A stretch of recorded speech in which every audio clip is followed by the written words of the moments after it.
bahwa investor, nah kan investor kan investasi, karena investasi masalahnya, menyukai return dan tidak menyukai risiko. Ya.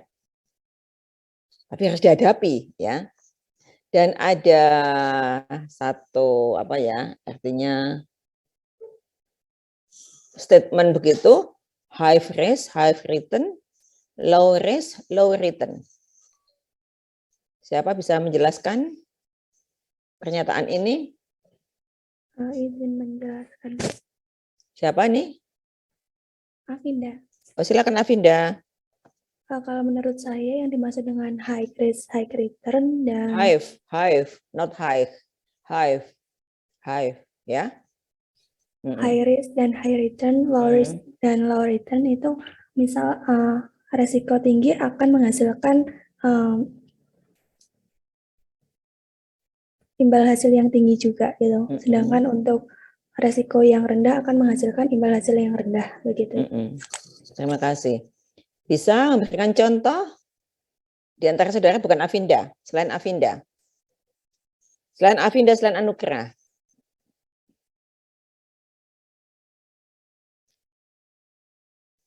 Ada yang bisa memberikan contoh? High risk, high return, low risk, low return.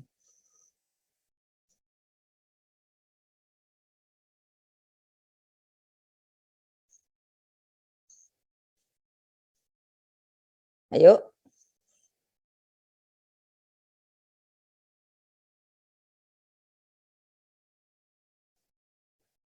Silakan.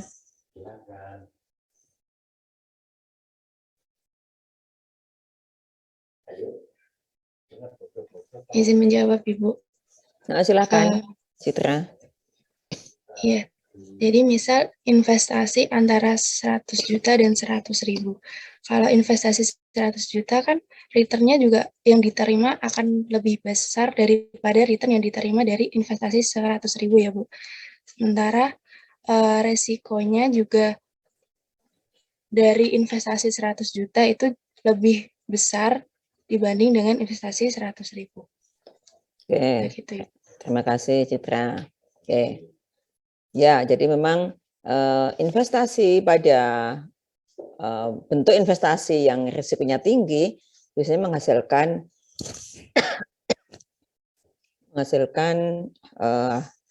return atau imbal hasil yang juga relatif lebih tinggi. Ya, contoh sederhana saja, saudara. Ya, contoh sederhana saja. Kita cari contoh yang ekstrim lah. Ya, saudara investasi pada bisnis pulsa misalnya.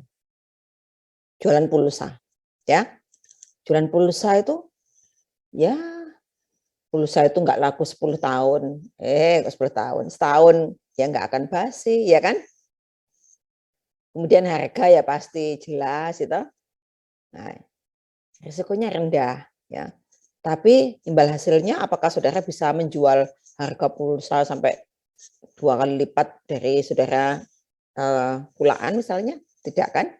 Paling mesti ada batas maksimumnya berapa. Paling juga imbal hasilnya nggak banyak, gitu kan?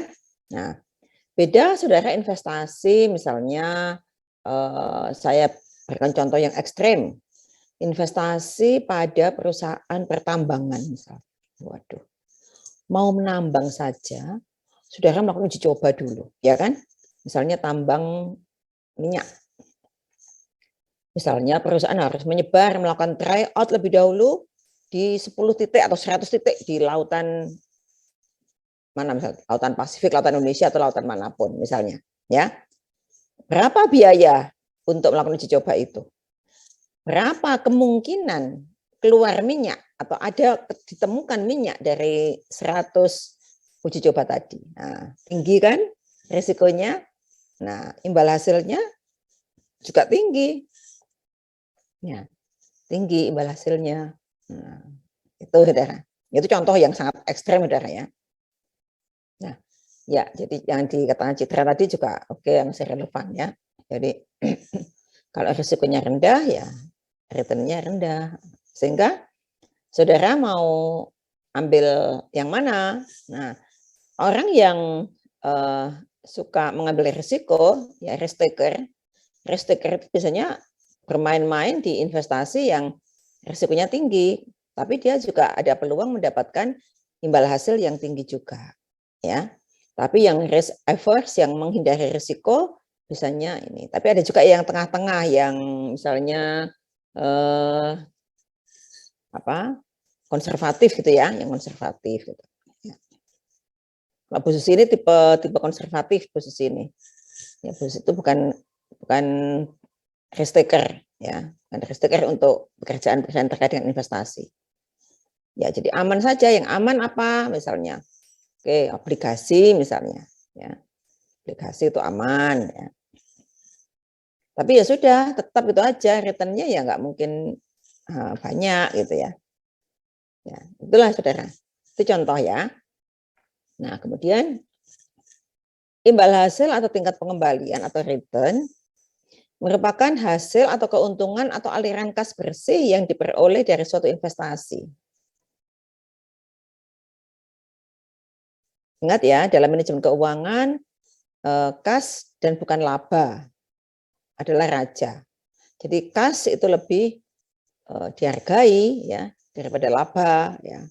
Artinya lebih diperhitungkan, maksud saya. Ya, lebih diperhitungkan gitu. Bukan laba atau rugi, lain dengan di akuntansi. Kalau akuntansi kan indikator kinerjanya laba atau rugi ya. Tapi kalau di manajemen keuangan lebih ke return-nya ya, imbal hasilnya berapa gitu. Nah, imbal hasil itu biasanya salah satu indikatornya adalah aliran kas bersih. Aliran kas bersih itu adalah aliran kas masuk dikurangi dengan aliran kas keluar. Cash inflow dikurangi dengan cash outflow. Ya, cash inflow tentu saja yang terkait dengan pendapatan, cash outflow tentu saja terkait dengan beban yang dikeluarkan secara tunai, yang diperhitungkan secara tunai, bukan tidak termasuk depresiasi. Tapi kalau di akuntansi yang dianggap beban kan termasuk depresiasi ya, depresiasi yang sebetulnya secara uang kas tidak dikeluarkan sebetulnya. Kalau dalam manajemen keuangan, sesuatu yang tidak keluar dari kas itu masih bisa diinvestasikan, bisa menghasilkan return yang lainnya, sehingga itu memang tidak terlalu diperhitungkan. Jadi yang diperhitungkan justru yang jelas-jelas itu adalah aliran kas netonya. Nah, itu saudara.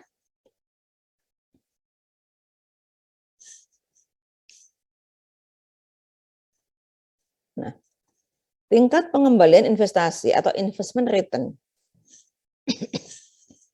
Salah satu cara untuk menghitung return dari suatu investasi adalah dalam bentuk uang, yaitu return dalam rupiah. Jumlah yang diterima dikurangi jumlah diinvestasikan. Misalnya, saya berinvestasi, ayo rame-rame yuk investasi ini mumpung bulan puasa. Ayo kita investasi jualan baju yuk. Ayo berapa? Urunan berapaan nih? Oke, misalnya 500.000. Nah, setelah selesai bulan puasa, dihitung, saudara mendapatkan misalnya pengembalian 600.000 misalnya. Nah, berarti jumlah yang diterima 600, jumlah yang diinvestasikan 500, oh berarti ada return 100.000. Kan gitu, saudara? Ya kan? Itulah imbal hasil. Ya, imbal hasil. Ya. Tapi saudara, ada dua masalah dalam pengukuran return dalam satuan rupiah atau satuan uang.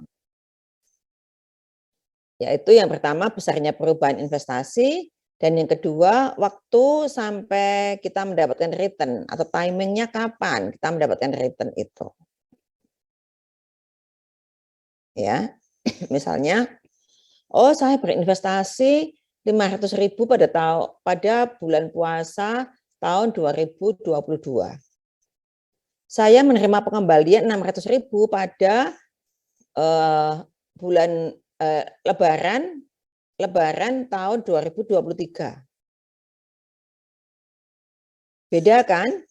Sama-sama 100 rupiahnya, tetapi sebetulnya return yang diterima antara A yang menerima pengembalian 600.000 pada akhir Ramadan atau akhir bulan puasa di tahun yang sama dengan akhir bulan puasa di tahun yang berbeda, tahun sesudahnya, setahun kemudian. Nah, itu saudara. Oleh karena itu, umumnya ya imbal hasil tidak dinyatakan dalam satuan rupiah. Satuan uang maksud saya. Ya. Sebagai solusi dari masalah ini dipakailah rate of return. Ya. Ya, tingkat imbal hasilnya berapa? Atau dalam persen bentuknya. Ya, sehingga menghitungnya adalah jumlah yang diterima dikurangi dengan jumlah yang diinvestasikan dibagi jumlah yang diinvestasikan. Sehingga di sana akan ketemu berapa rate of return. Ya, tingkat imbal hasilnya berapa. Nah, saudara, pertanyaan saya selanjutnya. Jika suatu investasi kemudian menggunakan return dalam persentase misalnya. Misalnya saja, return kalau tadi ya 100 dibagi 500 ya berarti ya saudara ya. Berarti 20% ya. Oke, ketemu. Oke, return berinvestasi di usaha dagangnya siapa ya misalnya? Dela misalnya, ya Dela returnnya 20% misalnya. Nah, oke saudara, saya katakan return 20% itu baik atau memuaskan atau kurang baik, itu bagaimana ya cara mengukurnya saudara ya? Oh ya kalau 20% ya sudah sangat baik Bu. Oh ya tidak Bu, 20% enggak baik, yang baik itu misalnya 100% gitu. Bagaimana saudara? Bagaimana cara saudara mengukur kinerja ya dari return sebuah investasi ya? 20% katakanlah contoh yang saya berikan tadi 20% returnnya. Apakah return 20% itu menurut saudara merupakan kinerja keuangan yang baik atau kurang baik atau bagaimana saudara? Ada yang bisa berpendapat? Silakan.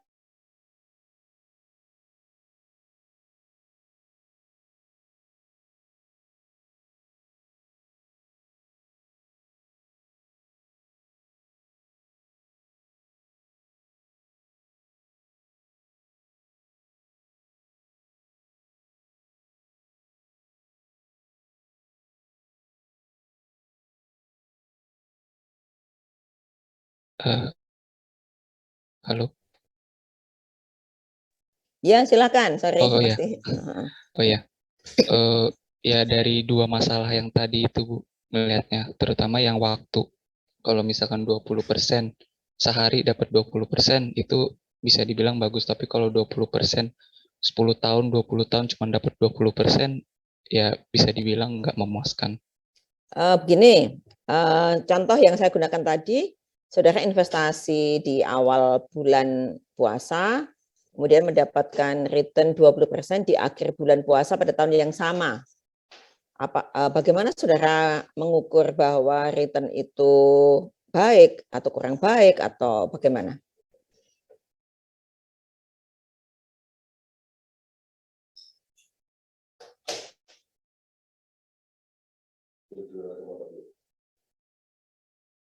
Ayo silakan.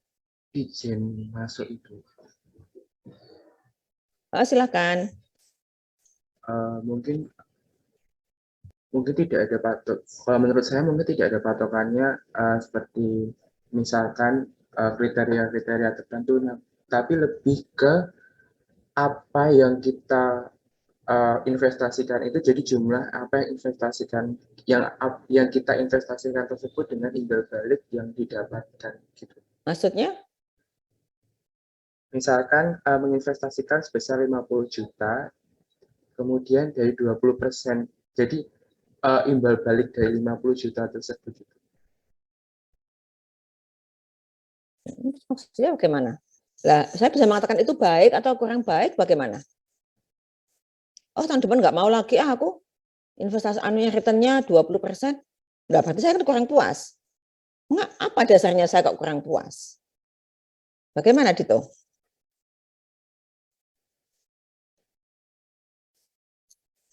mungkin bisa dilihat dari kekayaan aset yang dimiliki oleh perusahaan tersebut itu.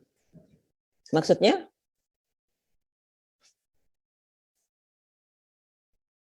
Saya mahasiswa, saya punya uang ya semata-mata 500.000 itu aja. 20% tapi returnnya. Bandingkan dengan orang lain ya, misalnya bos gitu ya.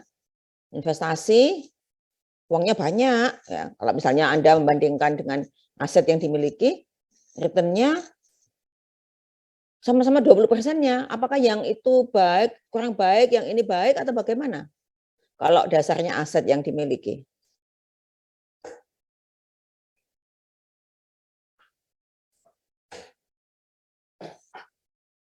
Ada yang lain?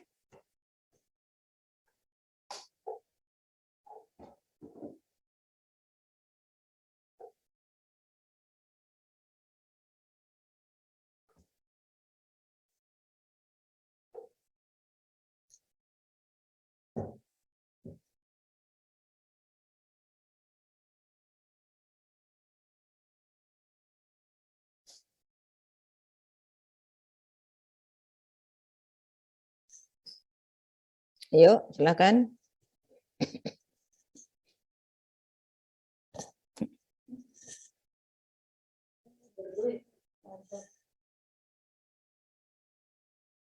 Ayo. Siapa? Dah, kalau saya bertanya yang lain. Wah, ini enggak anu nih, bahaya nih saudara ini. Saudara, kalau misalnya saudara di sana loh investasi di ikut Atika, misalnya ikut Atika itu returnnya 20%. Kalau ikut Gian itu Dito itu returnnya 10%. Nah, saudara milih yang mana? Hanya Atika. Atika 20% ya. Oke. Nah, sekarang oke, Dito sudah nggak ada lagi investasinya. Investasi di tempatnya Atika itu 20% returnnya. Nah, itu baik apa enggak ya? Kalau tadi kok dipilih ya? Milihnya mengapa kok memilih itu? Ada pembandingnya kan? Iya kan? Nah, Iya, Ibu. sekarang kalau saudara nggak kenal siapa-siapa, tapi saudara hidup ya seperti inilah, normal seperti ini. Kemudian ada ditawarin, itu loh kalau investasi di tempatnya Atika itu 20% returnnya. Jadi aku ikut tahun ini gitu ya. Lumayan dapat 100 ya, uangku 500 ya, lumayan untuk sangu lebaran misalnya. Nah, saudara katakan 20% itu baik apa enggak ya saudara ya?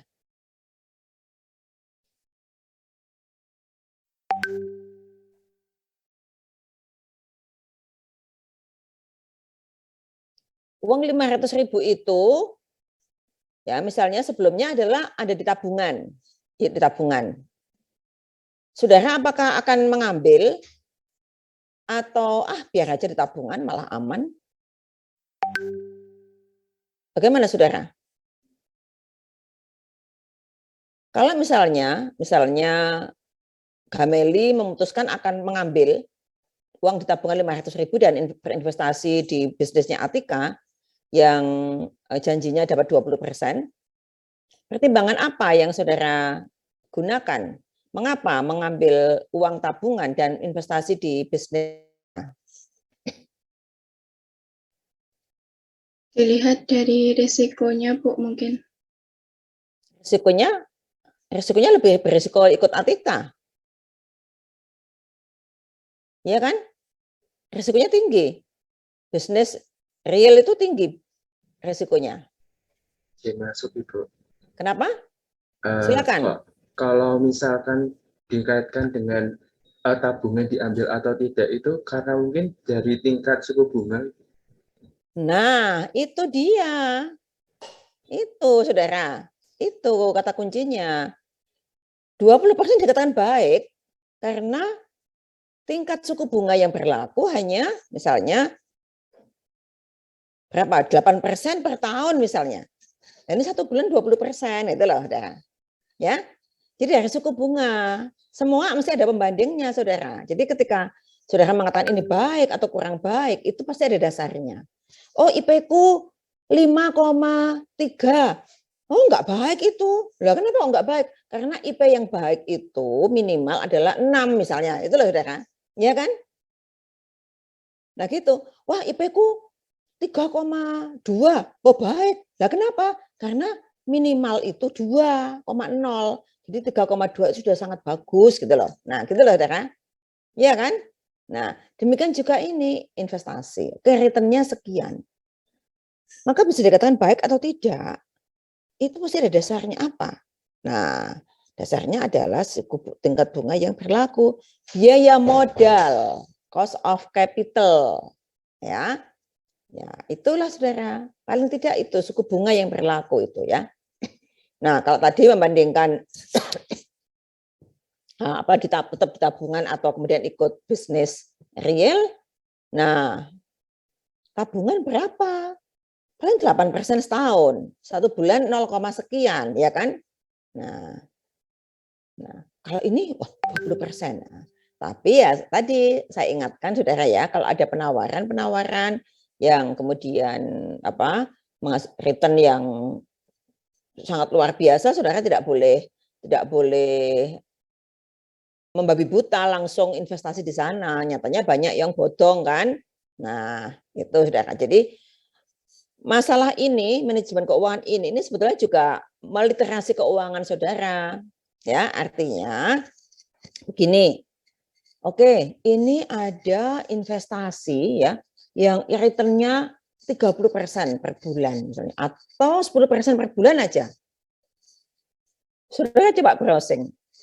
Investasi dalam bentuk apa ya yang bisa menghasilkan return lebih dari itu? Ya kalau dibagikan kepada investor aja 10%, pasti perusahaan yang mengelola mendapatkannya lebih dari 10%, ya kan?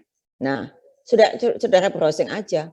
Wah, nggak mungkin ini pada saatnya pasti akan akan ketahuan bahwa ini bohong ya, bodong. Nah, seperti itu. Itu Saudara. Jadi Saudara harus pakai logika karena Saudara sudah bisa menghitung paling tidak sekarang Saudara sedang belajar risk and return ya. Nah, itu Saudara. Ini salah satu materi mengedukasi keuangan Saudara antara lain ini Saudara ya.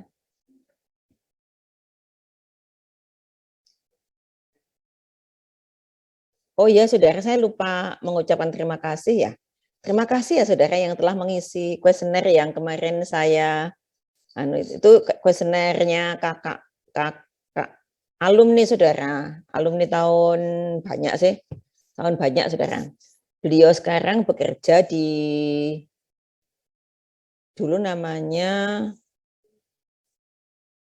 LPPMP toh. Oh iya LPPMP mungkin sekarang namanya Balai Besar Penjaminan Mutu ya. Beliau adalah instruktur akuntansi ya untuk guru-guru vokasi SMK ya. Instruktur akuntansi. Beliau sedang S2 di MPE dan kemarin tugas mata kuliahnya Bu Susi, beliau ingin membuat tulisan tentang itu ya sehingga kemudian saya beri pertolongan. Ya anak saya mintakan ke anak-anak saya bilang gitu ya. Terima kasih Saudara ya. Suatu ketika Saudara mungkin juga akan memerlukan seperti itu. Insya Allah kalau Saudara mudah membantu, nanti pasti balasannya juga Saudara akan dimudahkan dalam segala urusan Saudara ya. Jadi, terima kasih sekali. Mas Rizky juga mengucapkan terima kasih atas bantuan Saudara ya.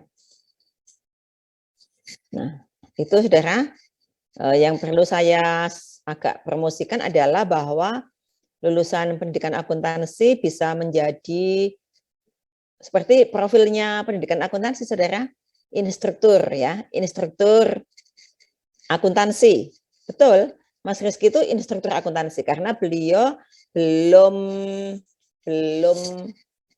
menjadi Widya Iswara, tapi instruktur itu jalan menuju Widya Iswara. Kalau sudah Widya Iswara itu sudah profesional ya. Sudah artinya tenaga fungsional kayak seperti guru, seperti dosen ya. Bahkan ketika pada jabatan tertentu usia pensiunnya sama dengan dosen 65. Nah, itu Saudara peluang bagi Saudara sebetulnya, makanya belajar akuntansi dengan baik Peluangnya ada di sana, saudara. Peluang itu tidak hanya guru di sekolah, tidak, tetapi di Balai Besar Penjaminan Mutu, ya, untuk sekolah vokasi itu instruktur akuntansi diperlukan, ya. Nanti saudara mengajari guru-guru akuntansi, ya, mengajar guru, bukan mengajar siswanya, tapi gurunya, gitu. Jadi ada pelatihan-pelatihan akuntansi, ada apa sebelum mereka PPG atau apa itu, nah, mereka yang bisa membantu, gitu. Gitu ya, saudara ya. Memikirkan pengembangan pembelajaran akuntansi, materi-materi akuntansi dan seterusnya seperti itu. Nah itu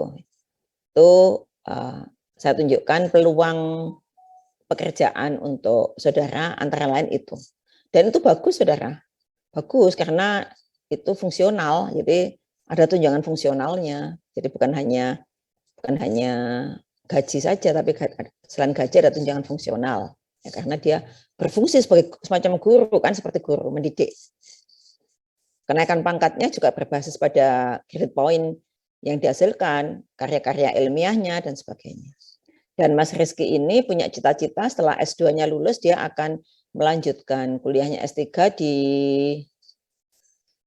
negara mana sih dia? Sekarang sudah mulai berhubungan kayaknya. Sudah mulai berhubungan dengan mencari-cari info di sana dan setelah lulus dia akan melanjutkan kuliahnya di sana. Nah, itu bagus saudara, makanya saya sangat bersedia untuk membantu karena jelas dia membangun karirnya itu seperti apa itu jelas ya. Artinya patut didukung gitu loh. Jadi kalau saudara membantu, oke lah. Terima kasih, semoga nanti saudara juga ketularan seperti Mas Rizky. Oke, saya lanjutkan. Nah, ini contohnya. Jika dana 1 juta diinvestasikan dalam bentuk saham dan sesudah 1 tahun menjadi 1.100.000, maka rate of return dari investasi itu adalah, nah, menggunakan rumus yang tadi saudara ya, adalah 10%. Jika ada beberapa alternatif, ya, ada beberapa alternatif investasi, maka tentu saja saudara akan memilih investasi dengan rate of return yang lebih tinggi ya jika ada ya. Tapi jika memang hanya ini ya, ini pembandingnya adalah suku bunga yang berlaku.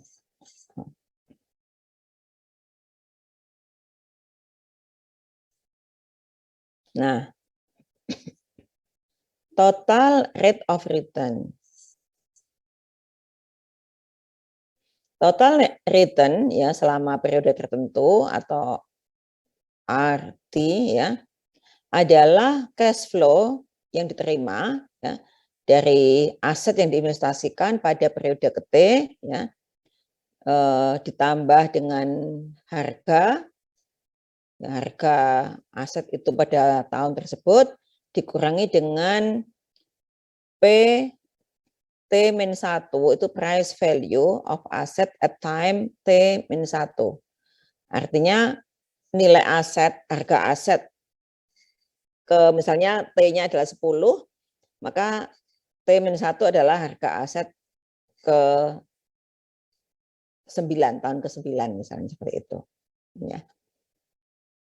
Atau kalau misalnya T-nya ke 1, maka P ini ke 0. Ini T-1 adalah harga pada saat investasi. Sebagai contoh,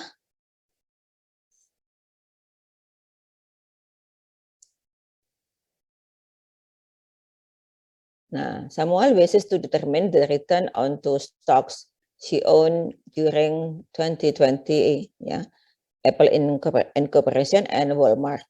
Jadi saham di Apple, ya, perusahaan Apple dan di Walmart. At the beginning of the year, Apple stock traded diperdagangkan senilai 105,35 per lembarnya dan Walmart pada $61,46 per lembarnya. Selama setahun, Apple membayar 2,37 dividen ya per lembar sahamnya dan Walmart membayarnya $2. Pada akhir tahun, Apple stock berharga atau harga saham Perusahaan Apple menjadi 115,82 dan Walmart dijual dengan harga 69,12. Nah,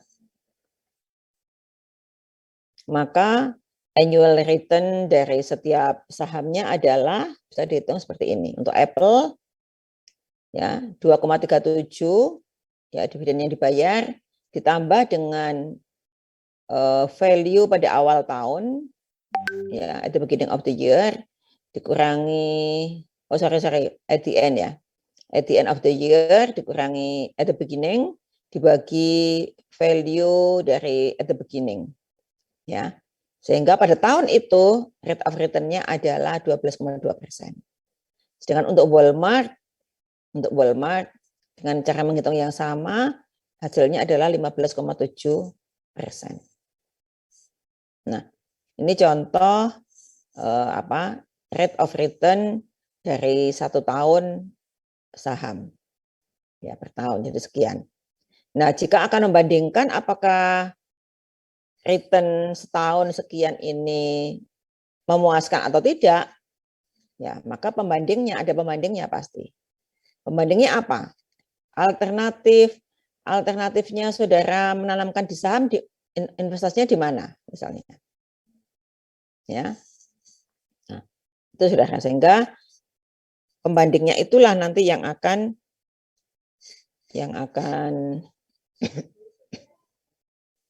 dipakai sebagai dasar mengevaluasi kinerja dari investasi ini. Sebentar ya, saya harus buka, saya lupa. Saya tuh ini hari Senin harus buka dulu, maaf ini mesti ketinggalan saya.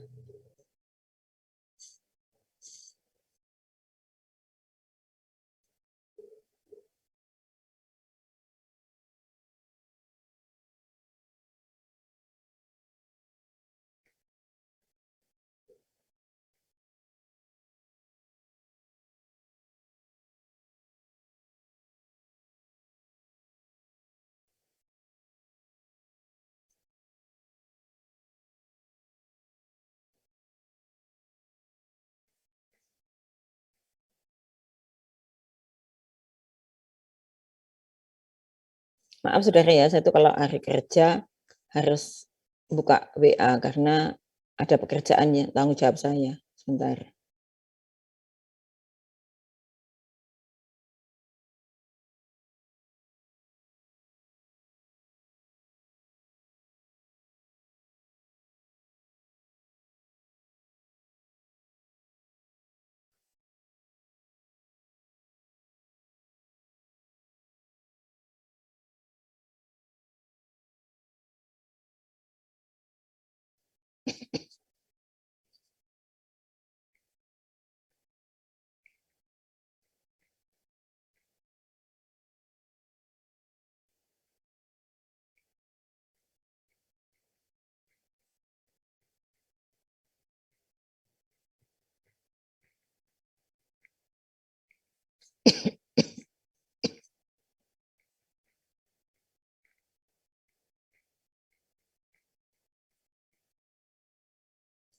Maaf ya saudara ya, apalagi Senin ya, hari Senin ini saya mesti banyak buka ini.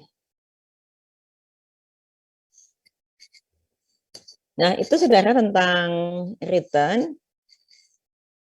Sebentar, nanti ada lagi beberapa contohnya ya. Sebentar. Nah sekarang resiko. Risiko adalah peluang terjadinya peristiwa bahwa return sesungguhnya dari suatu investasi akan tidak sesuai dengan return yang diharapkan. Nah, perhatikan saudara. Imbal hasil itu ada imbal hasil yang diharapkan, expected. Ya. Nah, expected return itu diperhitungkan di awal saudara berinvestasi. Jadi belum terjadi yang sebenarnya. Nah, sedangkan risiko itu adalah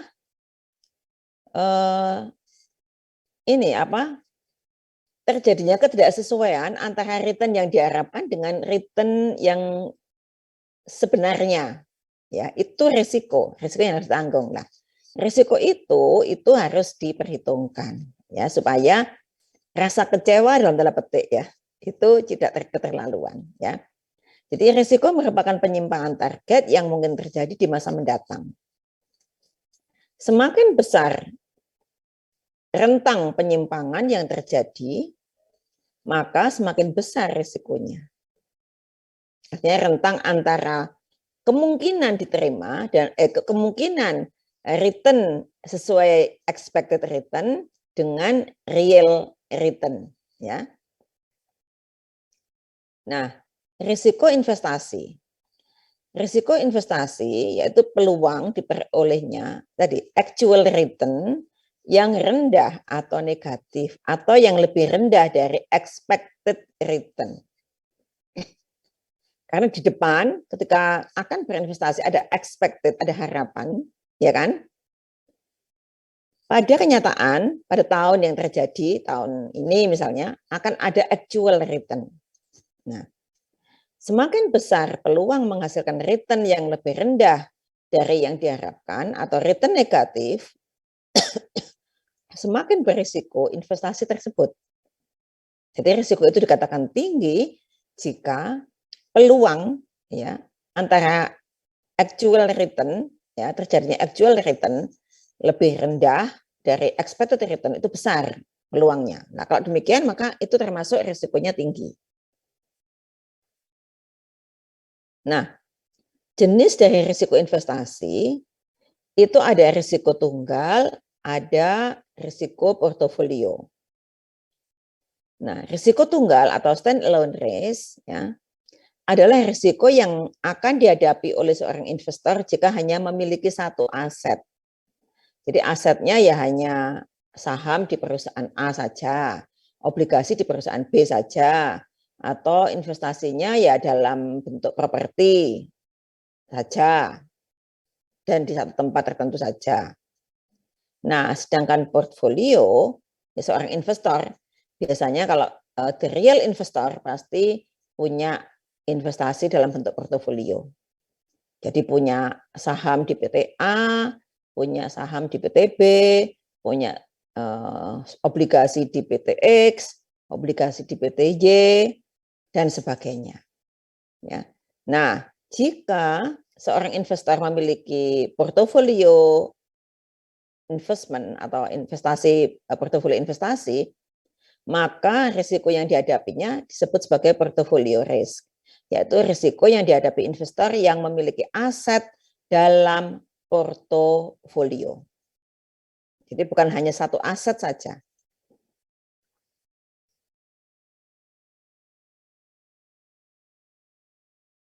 Nah, pengukuran risiko tunggal. 3 cara mengukur risiko tunggal atau stand alone risk. Sebentar, saudara.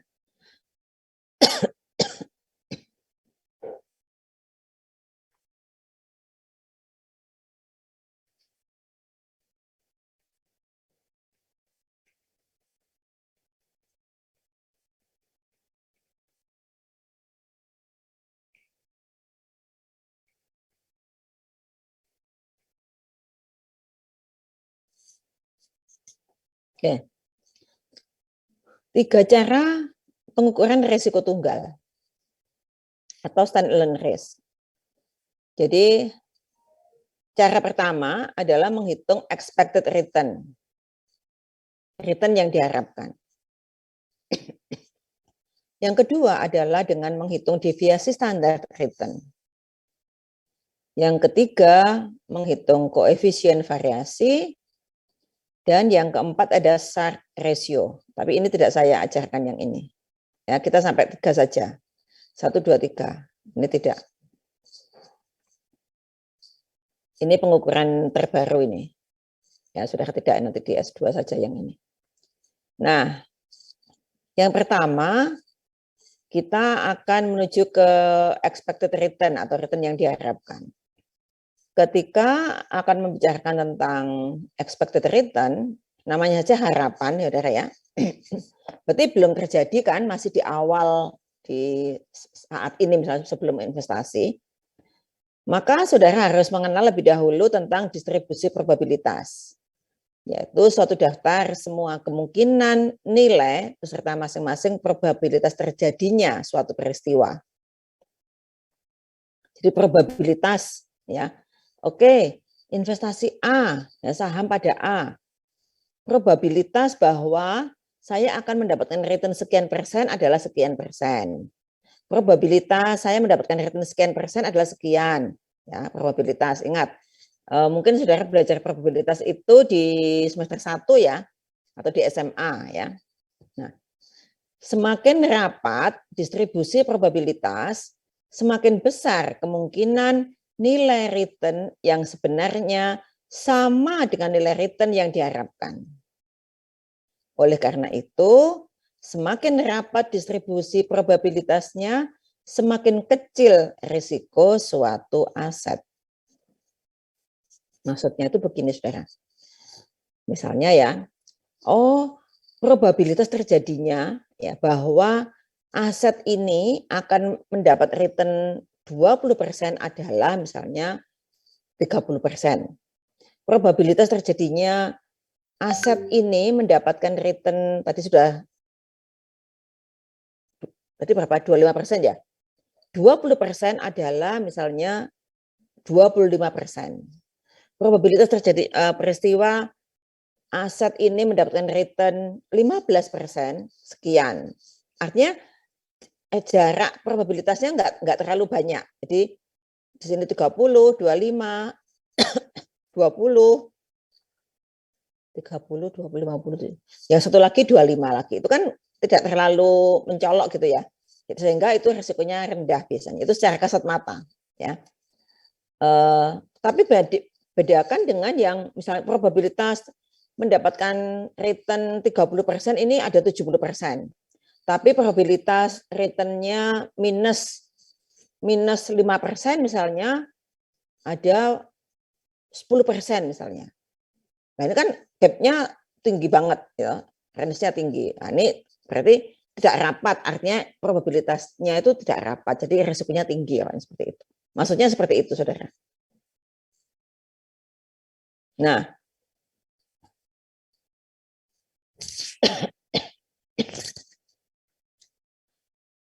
probabilitas distribusi probabilitas, jadi a listing for all possible outcomes and the probability of its occurrence ya. Jadi seperti ini, probabilitas ini contohnya ya.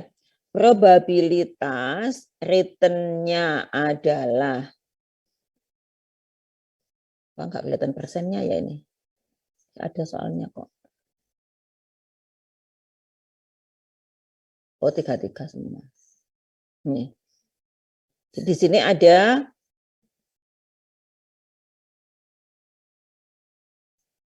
di investasi pada perusahaan Y. Di perusahaan Y itu kemungkinan return-nya ada minus 70. Ada itu berapa lagi ya ini kok hafal saya. Y. Minus 70, 15 dan 100. Minus 70, 15 dan 100. Kemudian kok 100 toh? 100%. Kemudian yang satunya probabilitasnya ini 20 kayaknya 20, 15 dan minusnya enggak sampai minus 70 ya. Dengan tingkat probabilitas ini probabilitasnya. Nah, ternyata dari dua kondisi ini expected return-nya sama yaitu 15%. Coba nanti kita lihat di sini. Nah, untuk menghitung expected return, jadi expected return merupakan rata-rata tertimbang dari distribusi probabilitas pengembalian yang diharapkan. Pengembalian itu imbal hasil ya atau return ya. Akan diperoleh investor terhadap aset dengan mengetahui harga dan potensi pertumbuhannya.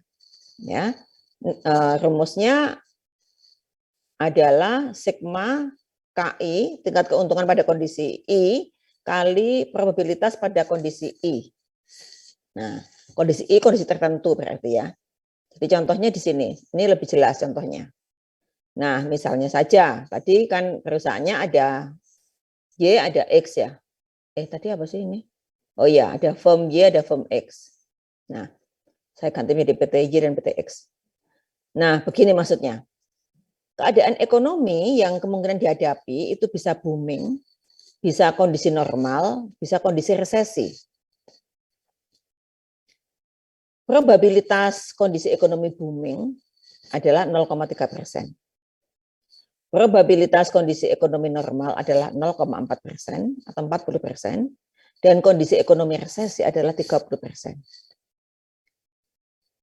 Nah, return, ya, rate of return, ya, yang diperhitungkan, jadi expected rate of return pada kondisi booming adalah untuk PTY 100%. Jika booming, maka PTY bisa menghasilkan return 100%.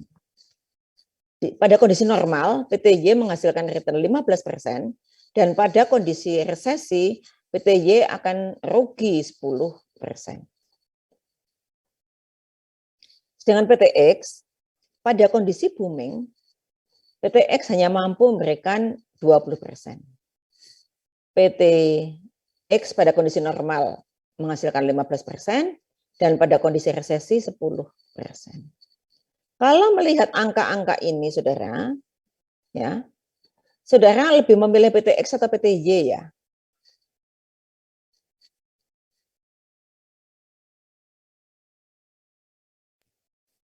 Izin berpendapat, Bu. Silakan Avinda. Kalau dari saya sendiri, misal saya punya uang yang lebih gitu, mending di PTY karena ada return yang lebih besar di PTY-nya. Tapi dengan resiko Yang tinggi juga lebih juga. besar, ya kan? Iya. Oke, terima kasih Avinda. Kemudian yang lain ada lagi?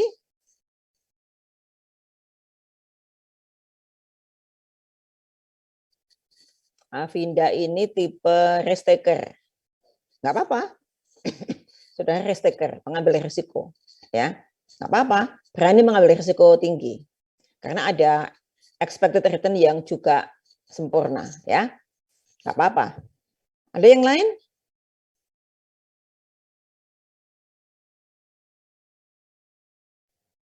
Izin masuk Ibu. Silakan. Kalau di tengah-tengah ya mungkin memilih untuk di PTX, Bu. Jadi di keadaan ekonomi yang baik ada returnnya. Kalau misalkan di biasa-biasa ada returnnya gitu, Bu. Oke, nggak apa-apa. Itu tipe risk averse ya. Jadi dia cari yang aman. Jadi kondisi resesi pun masih positif kan, returnnya 10% ya. Tapi Dito nggak akan bisa sekaya Avinda ketika kondisi booming ya. Dito hanya 20% maksimal returnnya. Tapi aman, dia nggak pernah pusing karena kerugian yang kemungkinan 70% ya. Ya, nggak apa-apa, silakan saudara. Nah, tapi ini saya memang belum ya. Ini saudara hanya melihat sepintas begitu. Nah, dari data yang ada, kita bisa menghitung sebetulnya expected return. Nah, ternyata expected return dari PTY dan PTX itu sama. Yaitu 15% expected return-nya. Sama. Yaitu menghitungnya untuk PTY 100% kali 30%, ya kan? Kan kemungkinan mendapat return 100% itu probabilitasnya 30% kan gitu saudara ya. Ya. Probabilitas mendapatkan return 15%, 40%. Probabilitas rugi 70%, itu 30%. Ternyata totalnya 15%. Expected return secara keseluruhan. Untuk PTX, ya, probabilitas mendapatkan return 20% itu 30% kemungkinannya. 20% kali 0,3. Probabilitas mendapatkan return 15% itu 40%. dan probabilitas mendapatkan return 10% itu adalah 30%. Jadi total semuanya expected return dari kedua perusahaan itu sama, yaitu 15%. Oke? Nah, sama ternyata. Berarti memang tadi Avinda maupun Dito mau memilih yang mana? Nggak masalah, ternyata memang sama expected return-nya. Ya. Nah, sekarang pertanyaan saya, kalau misalnya expected return PT Y, misalnya ini dengan perhitungan yang berbeda ya, dengan probabilitas yang berbeda, dengan tingkat rate of return yang berbeda, PT Y misalnya expected return-nya 20%, dan PT X expected return-nya 15%, saudara akan memilih yang mana?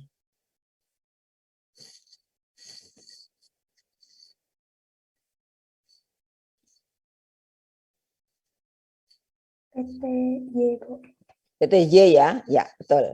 Jadi jika ada dua kondisi, yang satu expected return-nya lebih rendah dan yang satunya lebih tinggi, maka ya investor pasti akan memilih yang expected return-nya lebih tinggi. Itu logis.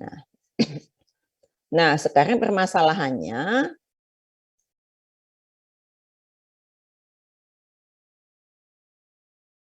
ini ya.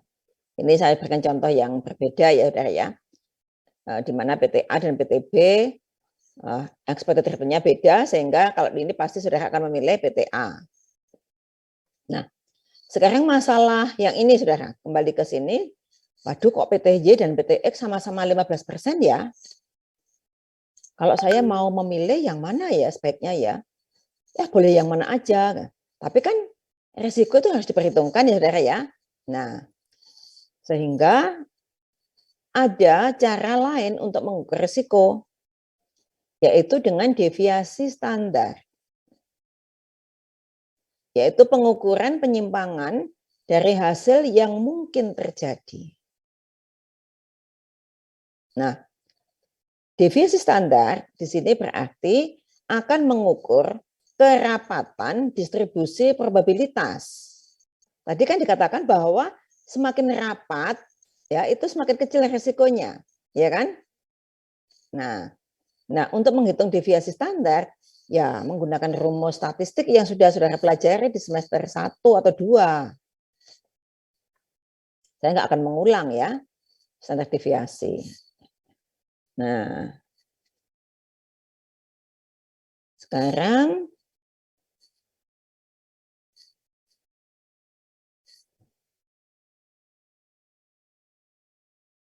ini cara langkah menghitung deviasi standar. Menghitung tingkat pengembalian yang diharapkan. Expected return dihitung dulu ya saudara ya. Mengurangi tingkat pengembalian yang diharapkan dari masing-masing kemungkinan hasil.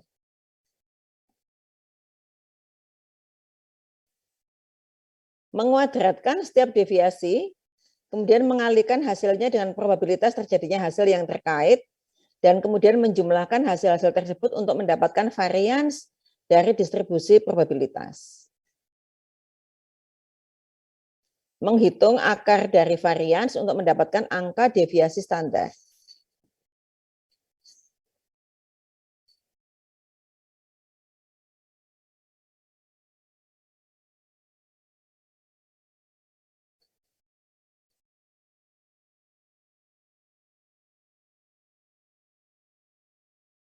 Nah, ini contoh deviasi standar untuk PT Y. Sekarang saudara harus menghitung untuk PT X. Untuk PT X. Untuk PT X datanya ini saudara tadi. Ini saudara screenshot dulu. Ini saudara screenshot. Ini di screenshot. Ini di screenshot. Ini di screenshot. Jadi PT Y sudah, tinggal PT X. Oh ya saudara, sebelum saya lanjutkan. Minggu depan waktunya UTS ya saudara ya. Saudara, Iya, Bu, betul. saudara kalau jam 10, saudara ada kuliah enggak? Setelah ini ada kuliah enggak? Tidak ada, Ibu. Oke, berarti UTS-nya, kalau semester, kalau kelas B ada kuliah ya pagi tadi ya, pagi ini ya. Kalau Selasa, oh Selasa sudah diganti, sudah ada yang pakai kayaknya ya kelas saya ya. Kalau Selasa sudah ada kuliah ya? Ada, Ibu. Heeh. Untuk Ya sudah. Senin juga ada itu, Bu. Kalau misalkan mau digeser jam 10, jam 11 itu ada kuliah praktik bank untuk kelas C. Oh gitu ya. Sebentar. Berarti prakteknya dibagikan aja gitu. Tanpa dosen kan kalau praktek itu biasanya cuma dengan asisten, Pak? Untuk kelas C sama tulis. Kenapa? Kalau di kelas C sama tulis. Mata kuliah apa itu? Praktikum perbankan. Tulis selalu hadir. Biasanya asisten kan yang menemani? Biasanya kalau untuk praktikum perbankan itu pertemuan 1, 2, 3 Ibu dengan tulis. Iya, sekarang sudah enggak kan? Pertemuan pertama biasanya Ibu. Untuk yang asisten pertemuan 2 dan 3. Loh, lah sekarang pertemuan keberapa? Ini kan pertemuan ke-8 kan? Iya. Kelas ini bisa enggak kalau ujian jam, oh ya sudah, kalau misalnya nggak bisa, ya sudah sesuai ini aja, tapi urutan ya kelas. Mas saya itu bersama-sama dengan kelas B gitu loh, kalau misalnya.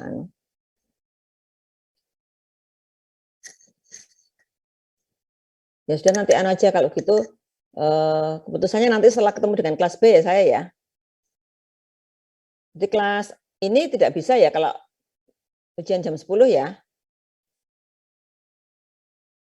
Oke, ya sudah nggak apa.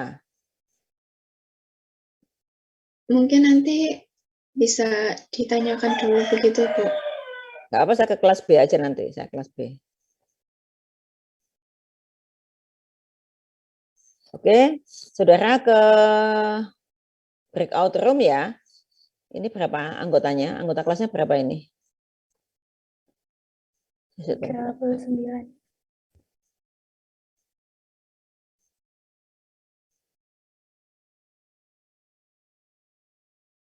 Situ kok ketutup ini toh? Berapa sih ini jumlahnya? Oh, nggak kelihatan saya. Berapa saudara? 40 ya? 39. 39, Bu. Oh, 39. Oke, saya ganti menjadi 8 room. Biasanya 8 juga kan? Oke. 8 room. Silakan menghitung standar deviasi PTX. Selanjutnya, saudara putuskan, saudara akan memilih berinvestasi di PTX atau PTY. Iya, dua pertanyaan itu. Silakan saya buka kelasnya. Silakan bergabung di roomnya masing-masing.